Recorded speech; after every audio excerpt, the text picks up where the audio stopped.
I'd like to call the Wednesday, February 20th Planning Commission hearing to order. Heather, if you could call the roll, please. Mr. Granger? Here. Mr. Boswell? Here. Mr. Klee? Here. Macbeth? Here. Mr. Edwards? Here. Mr. Schaller? Here. Mr. Rogers? Here.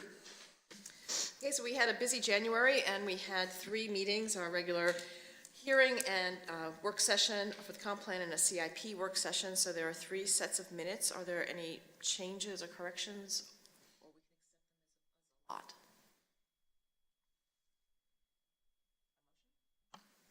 I move to accept the minutes of January 16, January 23rd, and January 30th, 2019.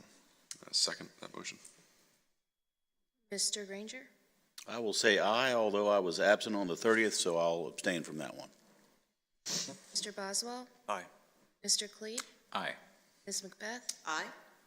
Mr. Edwards? Aye. Mr. Schaller? Aye. Mr. Rogers? Aye. So there are no consent agenda items, which moves us to public hearings. At our last hearing, we moved to defer any actions on the CIP until after we had our work session, which has now taken place. And so I reopened the public hearing with regard to the CIP. Carolyn, did you have anything else to add?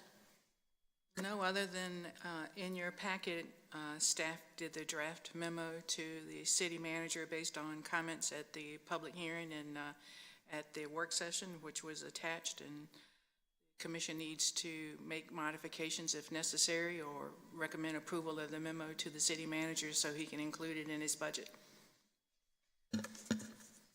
So eventually we need to open this up to public hearing, but before we do that, is there any initial comments? I have just a very minor editorial comment, which is that the 4th bullet point supports is redundant, so I'd just like to drop that. Sorry to introduce editorial stuff in this meeting.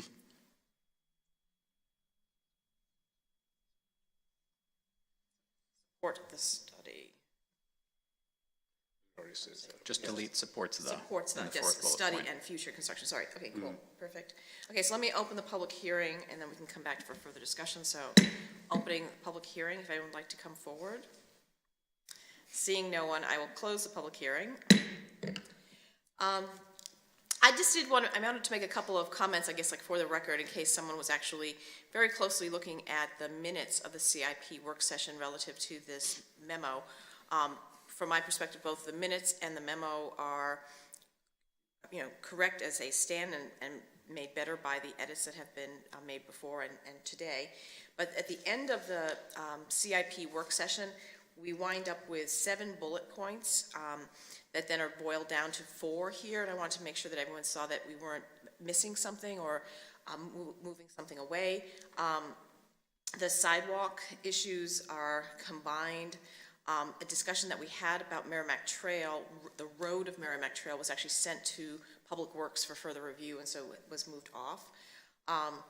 The issue on workforce housing, that is something that is being discussed right now on the Neighborhood Balance Subcommittee. That Andrew is a member, is our constituent member there.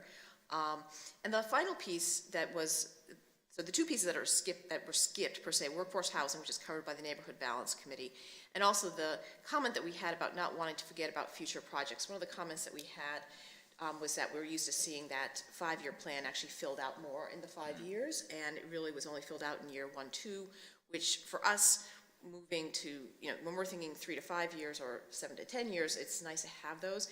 And I think that potentially that's not actually a reflection on the current capital improvement program, but I think maybe it's more of a sidebar that we need to send to Andrew, that for our purposes, maybe they could return in future years to have those sidebars filled out.